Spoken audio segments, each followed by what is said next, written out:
末世来袭，系统每天随机奖励我一种无限物资。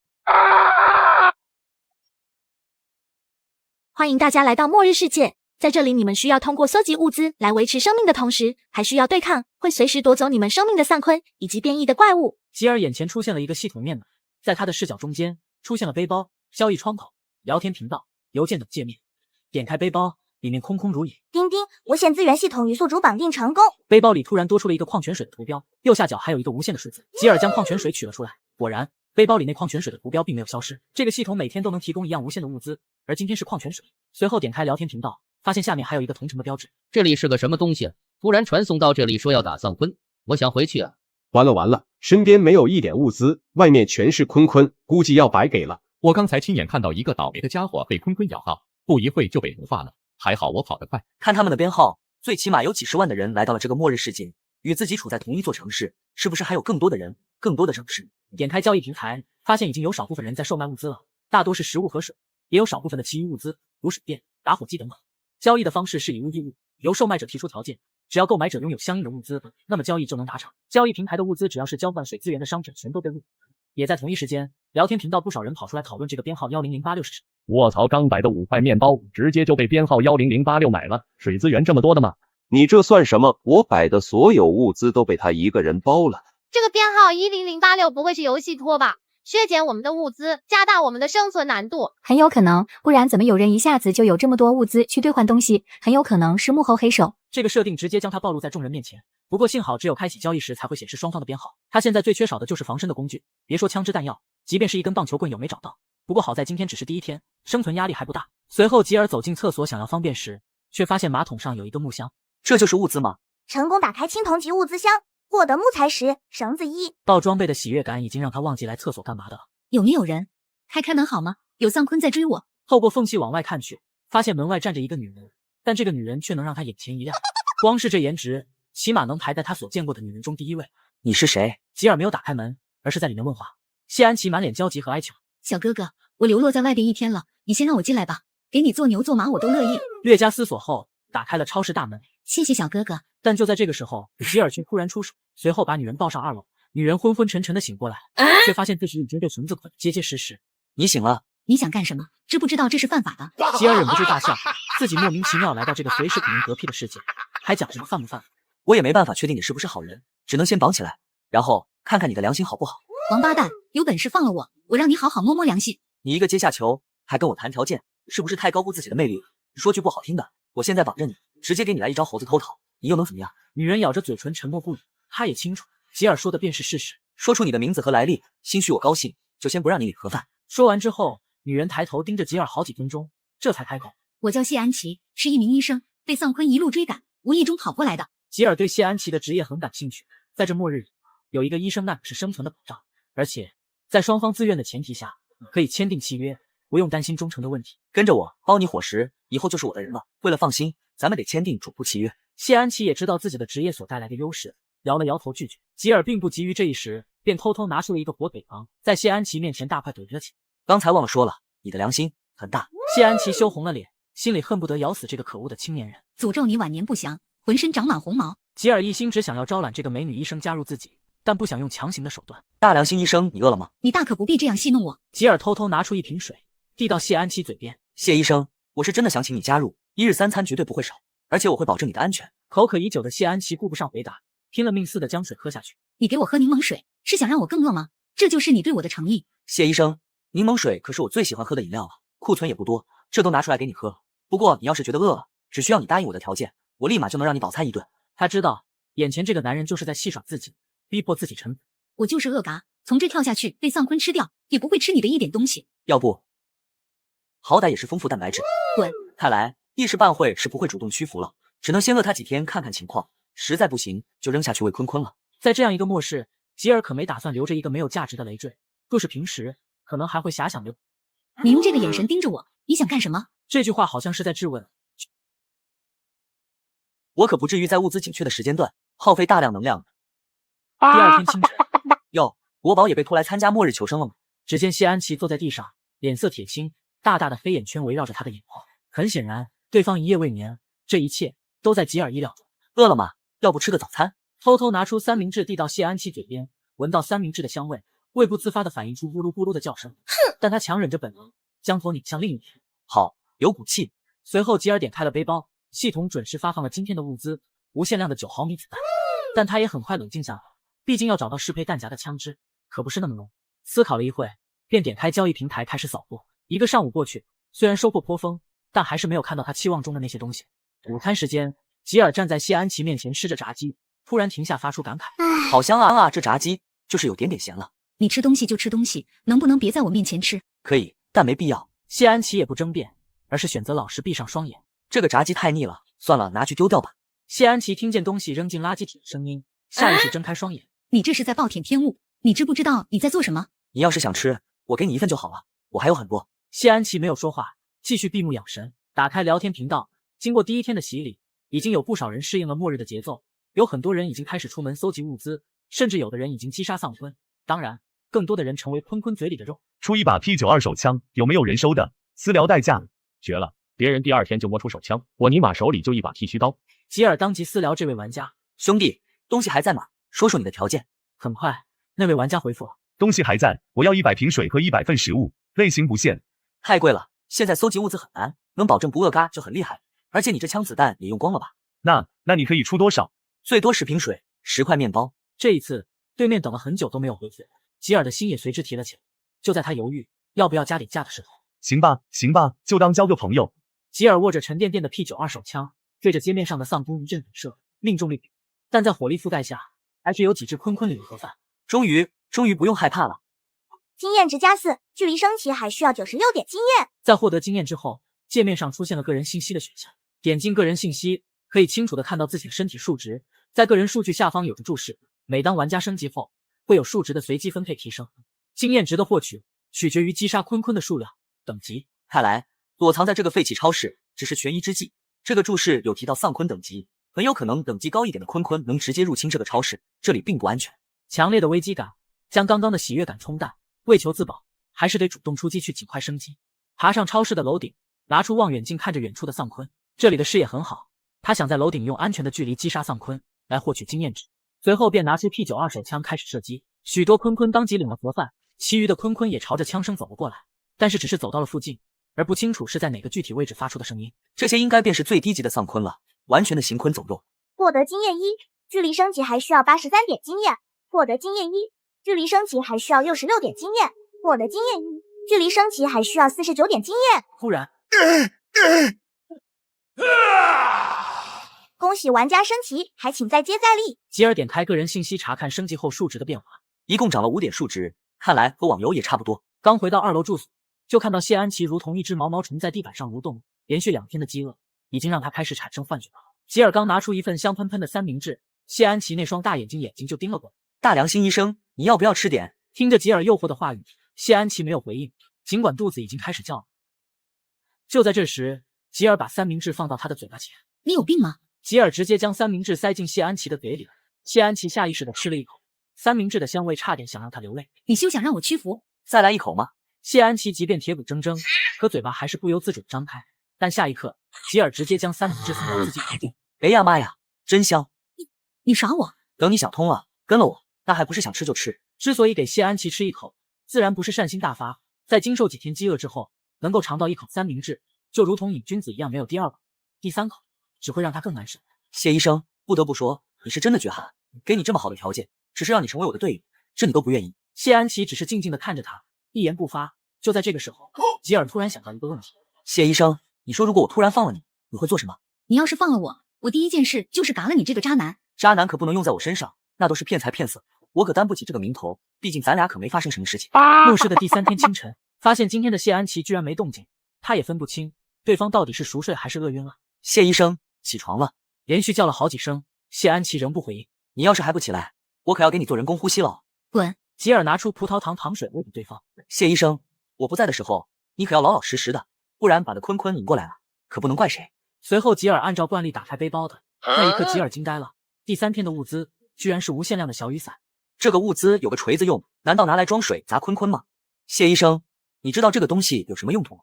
谢安琪看一眼小雨伞，脸色微红。无聊。我的意思是，这个东西有没有其他用途？正常用途我还是会用的。小雨伞的原料是橡胶，可以充当绷带、气囊，装上水之后也可以充当简易的高空炸弹，不过对坤坤估计没什么用。经过谢安琪的提示，吉尔意识到小雨伞的战略性，绷带本就是稀缺的医疗物资，如果可以有替代品，那么对生存来说显然多了一层保障。随手放了几百个小雨伞在交易平台，再次来到超市楼顶，不急不忙的射击坤坤。获得经验1，获得经验1，获得经验1，获得经验1。闲暇之余，打开了交易平台，小雨伞竟出乎意料的好卖。要知道，它的兑换条件都是一些必备物资。点开聊天频道，这才明白过来。兄弟们，东园小区有一个飞机节有偿换物资，卧槽，666在哪？好兄弟发个坐标。红球，我只是好奇，没别的意思。坐标已发，235452，距离不远的兄弟们开冲吧。那个有没有1？我也可以的，只要给我食物和水，有意的私聊我，么么哒。显然，吉尔的小雨伞能够出手这么猛，有他们的一份功劳。接着，吉尔再次把注意力集中在大街上冲分上。获得经验1，获得经验1，获得经验1。恭喜玩家升级，请再接再厉。就在这个时候，吉尔突然心生警觉，一个贼眉鼠眼的黄毛偷偷潜入了脚底下的超市之中。没想到麻烦来得这么快。而此时的2楼，救命啊！谁来救救我？嘿嘿，没想到出来搜集物资，居然遇到这么一个漂亮的女人。就在黄毛即将靠近谢安琪的时候，我的人你也敢动？大哥，我错了，我还没碰到呢，放我一马吧，我给您做牛做马。你就是叫我爹也没有用。是，您是我爷爷。听着黄毛求情的话语，心中烦躁，又想到他差点染指谢安琪，不知为何情绪无法控制。黄毛当场领了盒饭，看着对方的西瓜在地上没有了动静，好半天之后，吉尔才回过神来。随后他走到惊慌失措的谢安琪身边，没嘎巴。谢安琪放声大哭，想到自己刚才差点就要被，心中就止不住的委屈。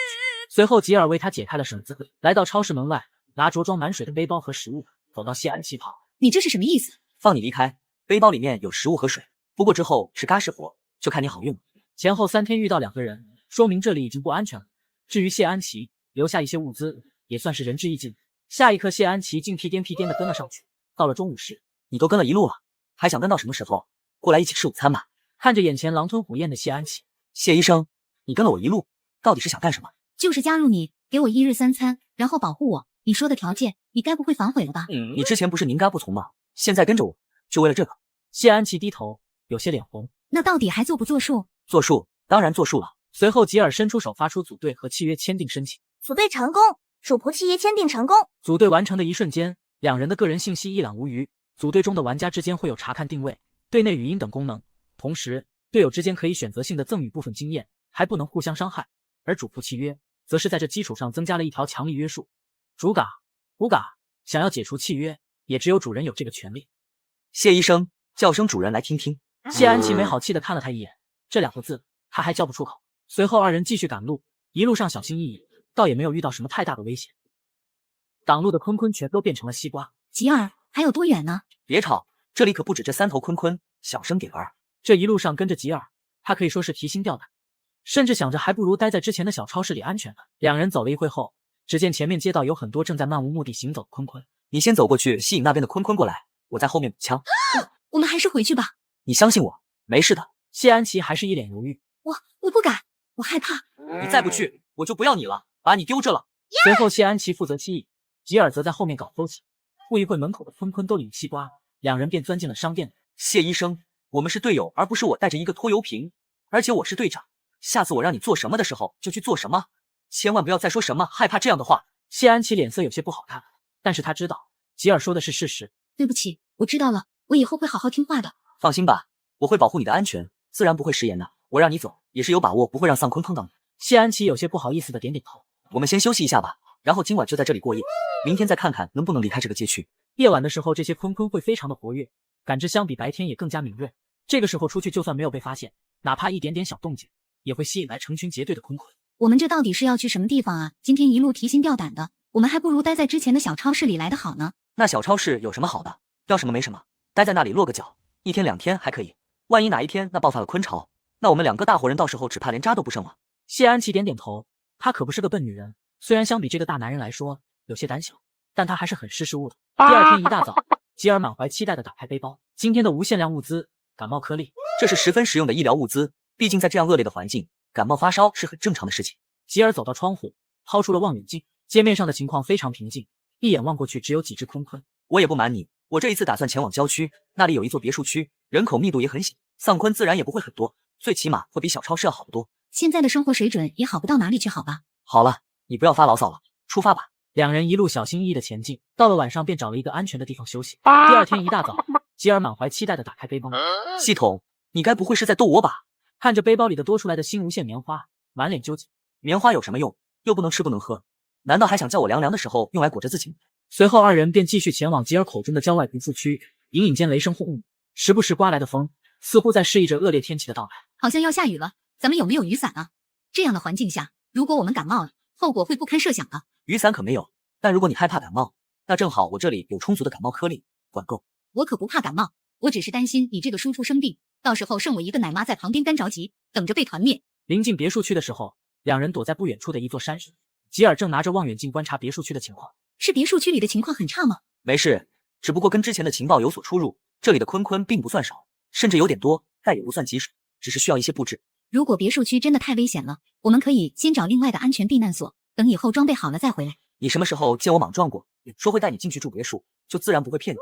倒是你，可别再给我掉链子了，尽快适应末日下的生存。即便有一天我不在了，你也能自己很好的生存下去。不要说不吉利的话，我也知道我掉链子，但是我看到坤坤真的好害怕。随后吉尔偷偷拿出一把弓箭，我们休整一下就进别墅区了，你一定要听我指挥。这把弓箭给你自保，你先拿去练习一下吧。故意会谢安欺负。好了，我们出发吧，你在后面跟着我。看这个天气，很有可能会下雨，我们速战速决。两人一前一后走了一会，忽然，可以啊，没想到谢医生你还有这么强的射击天赋。你没事吧？刚才吓死我了，刚发现坤坤的时候，你正好在旁边，我好怕射中你。这时候，别墅区的外围却传来声响，放箭射嘎他们，冲进去占领一座别墅以后，坤坤对我们的威胁就不大了。没想到别墅区也有其他玩家进来了，不过正好可以让他们吸引大多数坤坤的注意。其中不少的坤坤已经朝着吉尔走了过来，吉尔直接将手雷丢到坤坤们中间。卧槽，那边也有玩家，而且还有手雷弹，这有什么稀奇的？我们不也有一颗手雷吗？我估计他们只有一颗。而吉尔这两老六趁着他们和坤坤火拼，自己却偷偷溜进了别墅区。增进的玩家检测到该避难所目前属于无主状态，您是否要接管？吉尔点点头。谢医生，我们可以在这里住很长的一段时间了，你也可以把这里理解成我们在这个末日世界的家。江哥，我们这次损失惨重，弟兄嘎了一半，更重要的是我们的战斗物资已经没了。都怪情报有误，说什么别墅区丧坤少，结果我们草率从正面进攻，大半别墅区的丧坤都给我们打完了，这下确实是少了。天空中忽然劈下一道雷电，大雨倾盆而下。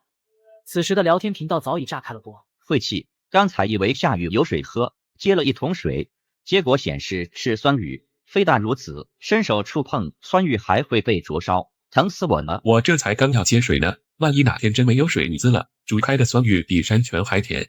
我现在倒是觉得有些冷啊，这个雨得下到什么时候？如果下一天，我在野外能被冻死。我这个小破屋四面漏风，我感觉我已经要感冒了。这场酸雨下来，空气瞬间下降，你感觉冷吗？谢安琪老实点头，确实如此。升级过的吉尔都能感受到一丝寒意，更别说谢安琪还未升级且还是个柔润乳。正想着要不要点火区呢，我去，这不巧了吗？今天的无限量棉花可以用来做棉被啊！做不了太暖和的结实棉被，但往布料塞满棉花，对吉尔来说一点也不难。你等一会儿，我给你变个魔术。很快，他将棉布和棉花取了出来。谢安琪看着满地的棉花和布料，一脸惊诧。吉尔，你怎么会有棉花呀？而且还这么多？当然是在交易平台交换的啊！谢大医生，你要是想快点盖棉被，就帮我把布料缝起来。绣花针我可用不习惯。吉尔，棉被我都弄好了，但只有一个房间，今晚只能凑合了。算了，我今晚在沙发就行了。你脸红什么呀，谢医生？谢安琪愤愤地离开了。哼了一声，吉尔的脑子也在这时候重新运转，后悔不已。随后打开聊天频道，我不爽，你们也跟着一起不爽吧。吉尔发送刚刚那堆棉花的相片。都没有被子吗？我这棉花多得，都用不完，我还以为大家都有呢。我操，你怎么会有棉花这种东西啊？10086，有种把你坐标发出来，我过去找你喝喝茶。我正好有几床多出来的棉被，你们要不要？我挂在交易平台了。吉尔当即把棉被挂上交易平台，但交易条件苛刻，只接受战斗物资，这无异于天价。你那是人干的事，你不如去抢啊！这么多战斗物资换一张破棉被，你可以不换啊，反正我又不挨冻。不过看样子，这场雨短时间内不会停下来。家人们，我们一起抵制，让它卖不出去，留着过年吧。对，就是冻感，也绝不会买这破棉被。棉被怎么被买了一张？实在不好意思啊，棉被是真的吗？兄弟姐妹们，你们继续抵制，我先撤了。虽然在聊天频道上惹得不少人眼红，但他还是成功将几床棉被交易出去，换取了大量的战斗物资。紧接着，吉尔又上架了一些感冒药。兄弟们，我刚上架了一些感冒颗粒，价格实惠，你们总不想拖着病体跟坤坤打仗吧？不少已经感冒的玩家看着仍是需要战斗物资兑换的感冒药，心中虽然腹诽不已，但还是得硬着头皮交易。10086山不转水转，你给我等着。等我感冒好了，我一定要把你的骨灰给扬了。吉尔的背包里也充斥着大量的战斗物资，弓弩16把，弓箭610支，燃烧瓶26个，手雷10颗，铁质捕兽夹28个。突然交易平台多了一个金色的数字，点开一看，壁垒围墙设计图纸，本图纸为交易平台第一件黄金级图纸，将会通过拍卖形式出售。之前还在担心别墅区里如何躲避坤坤的入侵，如果有了这个壁垒围墙，就不用担心这个问题。这一次我势在必得。聊天频道内，不少人眼红不止。怎么可能？这肯定是骗人的。我还没见过有人运气爆棚到这个地步。怎么救啊？我好酸啊！是啊，怎么可能有人会开到这样的好东西？如果找到了一个庇护所，开启围墙，那丧坤是什么东西？我直接挡在外面。卧槽，他摆上拍卖程序了，不过好贵，起拍价要1000件必需生活物资，每次加价最少50件，买不起。另一个别墅区内，一个壮汉和一群人聚集在一起。壁垒围墙我要定了，谁跟我牛自强抢，我就干嘎他。一座信号站里，不少人围着一个英俊男子，静静的在等待对方下达命令。周少，只要您一声令下，我们立马去搜集资源，参与拍卖，或者找到那位玩家。不必了，这份黄金图纸绝对不止我们一个势力眼射，想要去狙击卖家更不可能。系统在这方面的保护还是很周到的，而且我周书建不是这种为达目的不择手段的人。聊天频道里，黄金级别的围墙图纸也吸引了不少的族狼幸存者。你们说这张黄金级别的图纸最后会被谁买到啊？别的不知道，我们这有一个为首的叫牛自强，号称东区第一大团体，我认为他们竞拍成功的概率很大。说到大团体，就不得不说起我们南区的周少，聚集的都是一些没有物资的，短短几天就凭着谋略带领我们攻占了信号站庇护所，强的一批。我觉得周少也能成。有没有这个可能？那个10086看起来挺有料，你们说他会不会参与竞拍？不可能，绝对不可能。我猜测10086是个独狼，别人都是一个团体一起竞拍，他独狼能有多少物资？就是10086是什么牛马？最多算他发点棉被财，还想着去参与黄金级别图纸的竞拍，别搞笑了，怕是入场的100份生活物资都凑不够。进入拍卖行界面的时候，赫然有着数十位买家，显然并不像聊天频道所说的那样。欢迎来到末日交易拍卖行，需要加拍时可以点击界面的加拍按钮，完成加拍。最高价时，荣物加拍即为拍卖成功。参与拍卖的买家背包所拥有的物资都会被换算成生活物资。吉尔静静等待着拍卖行的开拍，其他人也是如此。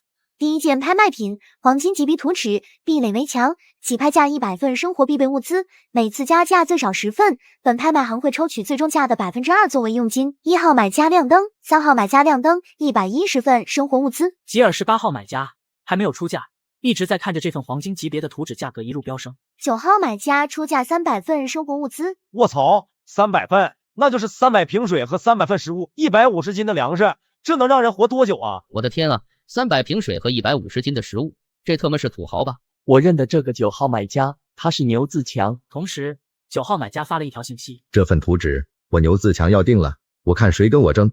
今天如果你买走了，以后被我看见，我就把你家给拆了，顺道把你嘎了。5号买家举牌，无视了牛自强的威胁。5号玩家举牌，310份生活物资。牛自强是谁？我没兴趣知道。这件图纸，我周书建也很感兴趣，抱歉，无法割爱。我去，5号买家竟然是周少，我想做你的小弟，只要给口吃的就行。去他妈的！你以为周少的小弟是谁想做就能做的吗？你也不看看你是什么东西。周少，我力气大，我可以帮您干活。周书建是吧？咱们这个梁子结下来了。牛马先生执意要把这口气出在周某身上，但周某也不是什么软柿子，放牛过来便是。至于图纸，价高者得。5号买家出价310份生活物资，有没有其他买家继续出价的？牛自强在别墅里怒声大骂，他的团队已经支撑不起更多的生活物资去参与竞拍了。没有其他买家加价，310份物资第一次。周书建嘴角露出一抹轻蔑的笑容。什么牛马强，什么垃圾，根本不值一提。就在这个时候，8号买家出价400份生活物资，正是吉尔，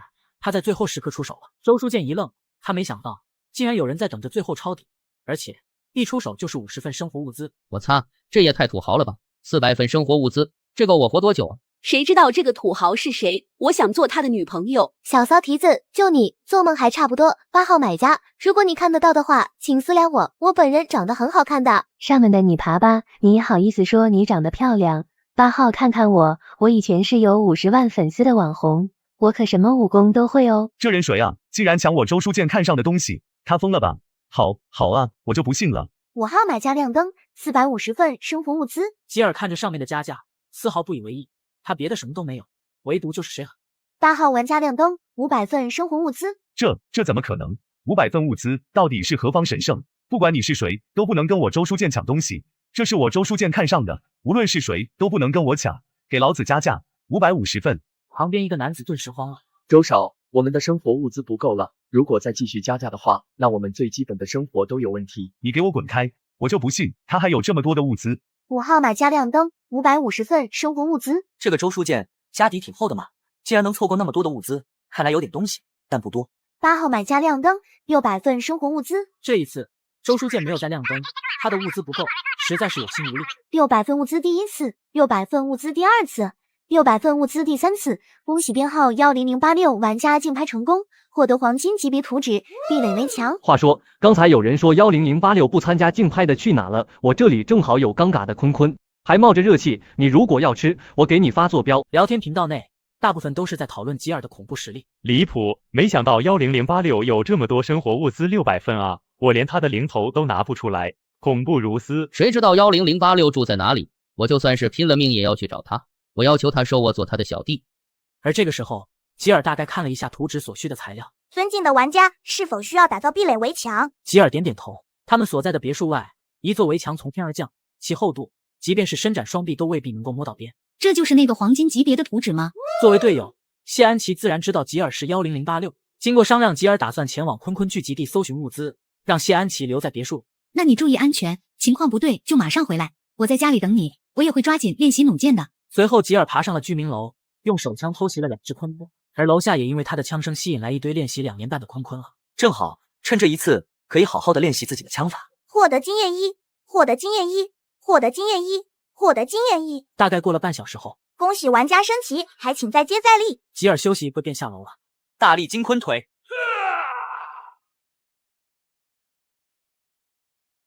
吉尔没想到升级之后的力气居然那么大。要知道，坤坤的身体素质可比人类要强横许。这一脚能把坤坤踹到地板都烂了，如果踹在人身上，那不得。坤坤看到自己的同伴被踹飞，并不知道害怕，他们只会更加愤怒地发起攻击。来得好，吉尔拿出之前搜到的白银昂刀，一时间竟然没有后继的坤坤到来。看来住旁边别墅区的那个团队已经将附近丧坤群基本清理了一遍。吉尔目前最担心的就是住在旁边那一伙人，万一他们翻梯子爬过来，壁垒围墙会不会阻止？随后吉尔回到别墅，过大门的人认真。吉尔，你可算回来了，没受伤吧？吉尔一把抓起谢安琪的手，哪有那么容易受伤？我吉人自有天相。接下来，吉尔赠予一部分经验，谢安琪直接升到了3级。升到了3级，不错不错。不过目前最重要的是保证自己的发育，短时间内恐怕他都要落后自己一个等级了。你都不知道我在家里有多担心你，我看着你的经验条蹭蹭的往上涨，我的心都提到嗓子眼了。确实有些波折，不过有惊无险。这一波经验值直接让我们的身体素质得到质的飞跃，特别是你，也算是有一丝自保的能力。谢安琪算是发现了，吉尔特别喜欢揉他的头发，不过他也不反感，只是有些好奇。吉尔，你怎么这么喜欢摸人家的头呀？怎么不揉你的头发？难道你希望我揉你那大大的良心吗？之前给你机会，你也不中用啊。尊敬的玩家，在您的壁垒围墙外有几位不明身份的玩家接近。脸红的吉尔犹如被泼了一桶冷水，瞬间清醒。吉尔，怎么了？如果不是遇到紧急情况，机智的吉尔绝不会有这么突然的变化。围墙外边有不明身份的幸存者接近，得去看一下。我陪你一起出门看看。你不要出去，你到2楼拿着弩箭，情况不对就给我支援。都是因为你们，煮熟的鸭子都给飞了。如果不开眼，就别怪我，那你们当活靶子了。隔着围墙，吉尔大喊：外面的人止步！不管你们有什么目的，再靠近我的避难所，那就别怪我不客气了。外面有一个身材火辣的女，带着几个小弟。好哥哥，开门，我是隔壁团队的小倩，是队长派我过来和你洽谈的。如果是组队的话，没兴趣，你请回吧。好哥哥，你先别急着拒绝，让人家先进来吗？不一会，吉尔便把门外的女人放了进来。这等货色放在以前，兴许他还会，但与谢安琪朝夕相处这么多天，他的眼光在短短几天直线上升。哇，小哥哥，这就是黄金级别图纸吗？看来你就是10086呢。最担心的事情就是这个壁垒围墙的建成，江凯这团队肯定第一时间就知道了他的身份。怎么，你们团队就只对我这个身份感兴趣吗？小哥哥，看你说的多见外啊，说不定我们还有机会成为队友呢。不打算请我进屋子里坐一坐吗？吉尔看着小倩，一时摸不准他到底想干嘛。来者是客，既然你们团队展示了诚意，我也不会小气。来，请进。另一处别墅里，江凯等人收到了小倩发来的团队信息，已经成功进入10086的避难所，开始侦查情况。我很好奇，你们知道我的身份以后，还有什么底气来找我入伙？想必之前你也看到我们剿灭别墅区的丧坤群，这可不是随随便便一个团队可以做到的。吉尔点点头，这个我承认，你们的实力我看在眼里，的确很强。若是之前，他还不会对江哥团队的实力有多么深刻的认知，直到自己出去独自狩猎坤坤，他才意识到江哥的团队实力很强。虽然我们在清剿坤坤的时候嘎了一半的人，但我们还会继续发展回来。假以时日，我们完全可以成为称霸一方的大团体，到时候团队里的每一个人都能享受到巨大的好处。你们应该知道，既然我一个人能拿出几千份的生活物资去购买壁垒围墙，你觉得我需要加入你们的团队吗？小倩被对得哑口无言，所以你们就不要浪费时间在我身上了。我们姑且算是邻居，这点薄礼还请收下。如果没什么事，就请回吧。小哥哥这么大方，让人真不好意思呢。要不让小倩展示一下降龙18掌？老实说，我对你不太感兴趣，别逼我翻脸，好吗？随后便将小倩送出围墙外，关好大门。你怎么还把物资送给他们呢？即便我们物资多，也不能这样浪费呀。这你就不懂了，你信不信？最迟明天，甚至今晚，他们团队绝对按捺不住，被我们下手。那你还给他们物资，这不是更加暴露了我们的物资储备？还是说你想让他们吃饱了再来跟我们打呀？我就是让他们知道我们物资很多，让他们忍不住，而我们就将计就计，直接来个守株待兔。那你打算怎么当这个老六？吉尔从背包取出一堆战斗物资，有燃烧瓶、铁质捕兽夹、大量弩箭、P92手枪。我打算在围墙内制作好各种陷阱，等他们过来，让他们插翅难飞。敢惦记我们，真是活腻歪了。谢安琪看着自信满满的吉尔，顿时感觉心里暖暖。那么有什么需要我来帮忙的吗？既然谢大医生主动请缨，那你就拿几个捕兽夹放到墙角上，用一些东西遮盖起来，这是给他们的开胃菜。另外一边，小倩已经回到自己的避难所，将物资上交，把刺探到的情况告知江凯。没想到这个10086居然有这么多的物资，看来他底子还是很厚实的。江凯等人已经按捺不住，想要将吉尔所有物资，包括那个黄金级别的壁垒围墙占为己有。大哥，不用犹豫了，这个10086的物资绝对够我们团队吃上好久了。而且再拖几天，还不知道我们这个别墅区会不会来一些其他的团体。江哥，事不宜迟，今晚趁着夜黑风高就动手吧。江凯 CPU 快速的转动了一下，最终还是贪欲战胜了理智。干了，今晚直接去把10086的老巢端了。吉尔看着围墙里布置好的陷阱，这2天就做一回守株待兔的农夫吧。不是吉尔狠心，实在是在这末世之中，身边存在这么大的一个威胁，简直睡觉都不安稳。到了夜晚，吉尔俩人悄悄埋伏在围墙内。今晚他们真的会来偷袭我们吗？都过了这么久了，他们迟早会来。不过我也是在看看他们会不会猴急到今晚就忍不住。江凯的团队正如吉尔预料的一样，都拿好了装备，已经开始准备好了战斗。大哥，咱们人这么多，待会一鼓作气冲进10086的屋子里，打他们一个措手不及。是啊，这一次10086算是栽在我们手上了，叫他这么张扬，也不能怪我们心狠手辣。随后，趁着夜色，江凯带着几人悄无声息的来到吉尔别墅边上。围墙里的吉尔收到系统提醒，说曹操就到，他们已经到壁垒围墙边上了。此时，江凯已准备好的加长爬梯和绳子，这是他们特地用为数不多的生活物资兑换的。很快，江凯等人全部都翻进吉尔的围墙里。这10086的警惕性竟然如此之低。壁垒围墙挡住桑坤还可以，但对幸存者来说，能够使用物资道具，简直形同虚设。江凯右手一挥，做了一个向前进的手势。江凯转过身，却发现小弟的右腿上一个泛着寒光的铁质捕兽夹正牢牢钳在腿上。江哥，快看，是10086！借着月光，隐约可以看到吉尔那一副风轻云淡、运筹帷幄的怡然自得的样子，让江凯心中警铃大作。不好，快撤！原以为吉尔是疏于防范，可以任由自己拿捏，却没想到人家已经等候多时。随后是砰砰的爆炸声与燃烧瓶爆裂，将他们围在了一起。各位，来都来了，别急着走啊！一名死敌突然惨呼一声，西瓜掉了出来。他有枪，又是一个西瓜掉。10086，如果你还是个男人，就给我出来！放暗枪算什么本事？回他的，又是一枪打在腿上。随后吉尔才缓缓的走了出来。江凯倒也硬气，或许是自知没有生还的可能，放着狠话：干你们的！你要嘎就嘎，磨磨唧唧。恶人先告状这一招，你倒是用的不差。明明是你们对我不怀好，我不过是奋起反击罢了。算我看走眼，栽在你头上，给我来个痛快吧。怎么，你不打算试试说服我？万一我会放你一马呢？即便我求饶，你会放过我吗？那确实不会。斩草不除根，春风吹又生，放虎归山，那不是傻子吗？吉尔举起 P92，对准了江凯。明知自己没有活下来的可能，但面对死亡时，他还是害怕。江凯诧异的看向吉尔，同时内心不可遏制的冒出一个激动的念头。难道他打算放过自己？就在这个时候，江凯的西瓜突然掉了出来。不好意思啊，刚才打歪了。解决了迫在眉睫的心头大患，吉尔松了一口气。第二天一大早，这一次守株待兔，让吉尔的战斗物资缩水不少。虽然他有无限量的水可以去换战斗物资，但问题的关键在于交易平台的物资跟不上他的消耗。如果哪一天系统给我发无限阿卡47或者无限的燃烧瓶，那就直接起飞了。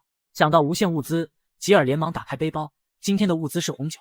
喝酒的话，总感觉少了点什么。随后从背包取出几份鸡爪，并发到聊天频道。如果有啤酒就舒服了。对了，还有酒鬼花生，兄弟们，如果搜到酒鬼花生，记得上架啊！要知道，现在就连普通的物资，很多人都是吃一顿饿一顿，更别说什么啤酒、酒鬼花生这些奢侈的零食了。10086，你过分了啊！大家都还没填饱肚子，你就发这些图片炫耀，居心何在？就是，我都快饿嘎了，要不你就发善心送给我一些物资。对呀，自己吃饱算什么本事？有种你就送物资给我们啊，让我们也吃饱。可以啊，你叫我一声爸爸，我就给你一份物资，不然别比比。10086，你太特马狂妄了。那个爸爸能给我一份水吗？你们有没有发现，这酒好像是罗曼尼康帝？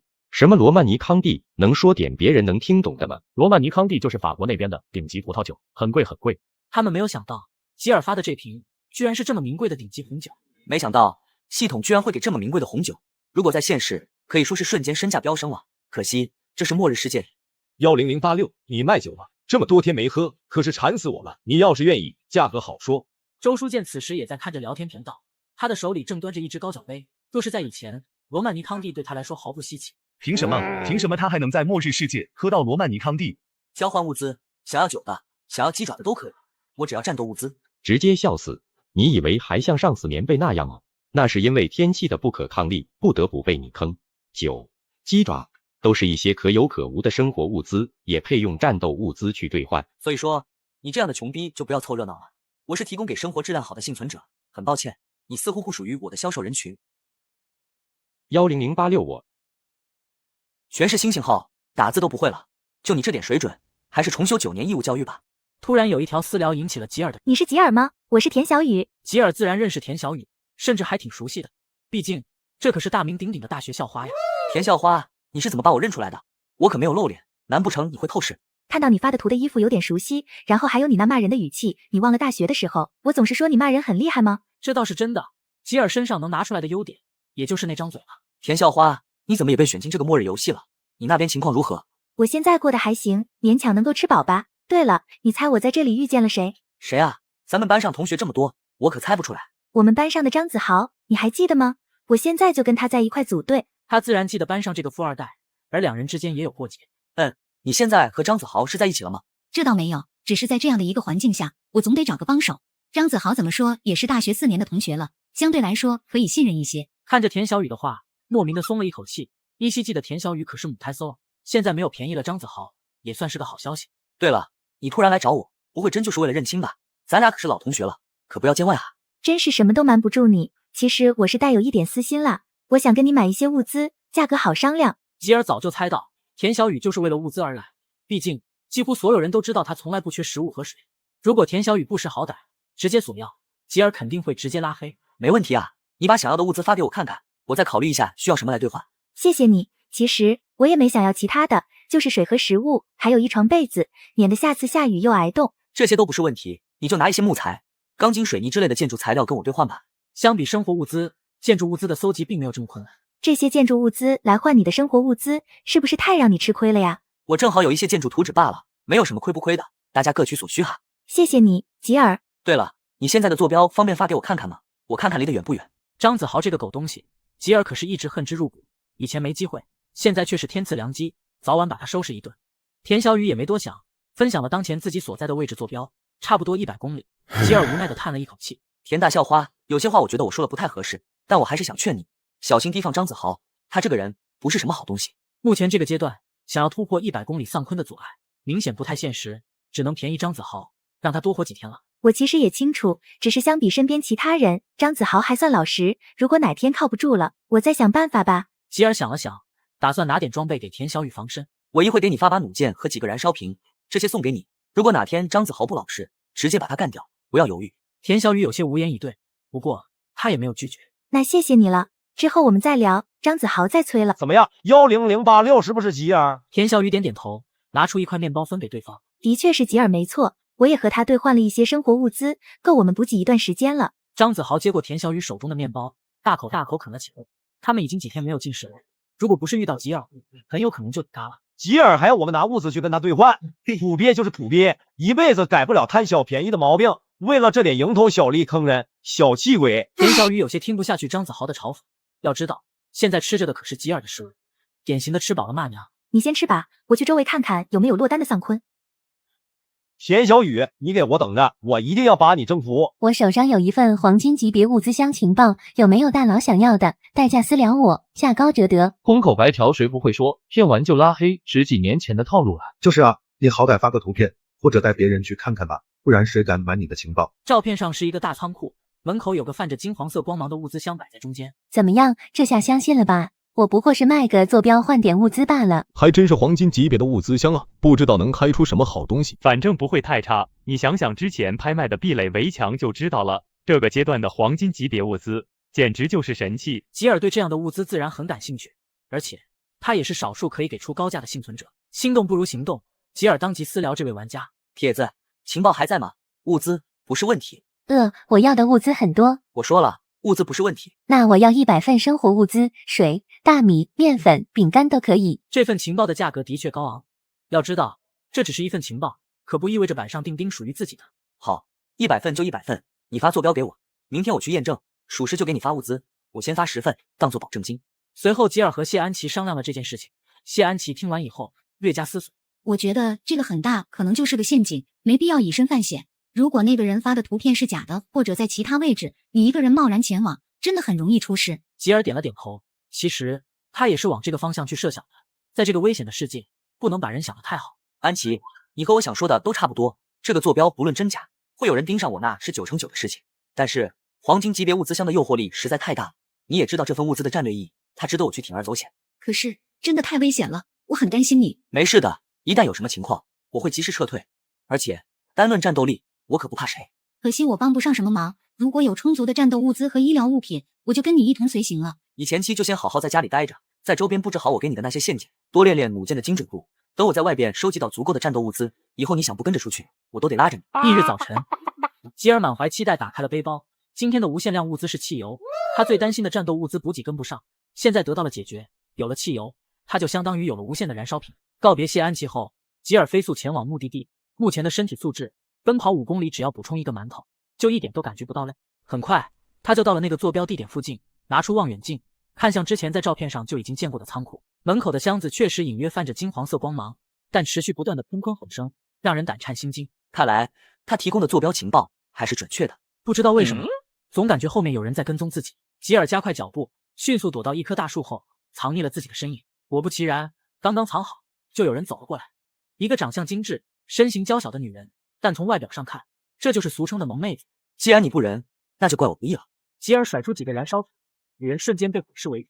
喂，你是谁？老实交代，不然我就交代你在这了。10086，我是353345啊。我是担心你找不准坐标，所以才特意赶过来，想要跟你说清楚的都是误会。你可别装了，你这种小雷萝莉对我没有作用，赶紧老实交代，我能饶你一命，我说到做到。编号35334557的咬牙，她明明是可爱型美女，居然成了吉尔口中的小雷萝莉。我叫白雪，编号你也知道了，353345。我卖给你坐标，只是想着你帮我探路或者引走坤坤，我可以坐收渔翁之利。可惜遇到了奸诈狡猾的吉尔。不过让他不明白的是，白雪胆子怎么这么大，居然敢一个人跟踪自己。白雪是吧？你的队友呢？我想独吞，就没有告知团队里的人。吉尔暂时相信这个解释，随后便缓缓往仓库的方向移动。喂，10086，我什么都说了，你是不是该把我放出来啊？喂，我说过饶你一命，说到做到，我也没杀你呢。至于你能不能出来，那就看你的造化，跟我没关系了。